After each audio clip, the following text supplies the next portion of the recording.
എന്നാ ഇത് പിടി, നമുക്ക് പൊളിക്കാം. ഇതെന്താണത്? ആഹാ, കെയർ ഹോം എക്സ്പീരിയൻസ് ഇല്ലല്ലേ? നാട്ടിലുണ്ട് ബ്രോ. വൃദ്ധസദനത്തിലെ വോളണ്ടിയർ ആയിരിക്കും. അത് പറഞ്ഞിട്ടാ ഞാനിവിടെ ജോലി മേടിച്ചത്. ആദ്യം നമ്മൾ ട്രൗസർ ഊരുന്നു, പിന്നെ നാപ്പി മാറ്റുന്നു, പിന്നെ ഇതാ ഇങ്ങനെ ക്ലീൻ ചെയ്യുന്നു.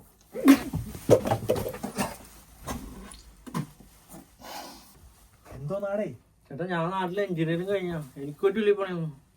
എഞ്ചിനീയർ ആയിരുന്നോ? ഇതൊക്കെ പറയണ്ടേ?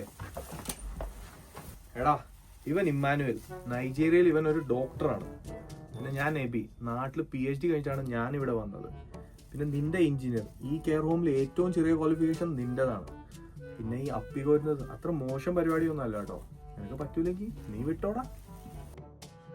4 മാസം കൊണ്ട് കിട്ടിയ പണിയാണ്. അപ്പിയെങ്കിൽ അപ്പി, പൈസക്ക് പൈസ തന്നെ വേണം. ചേട്ടാ, ഞാൻ റെഡിയാണ്. അമ്മച്ചി കാലകത്തി വെക്കൂ.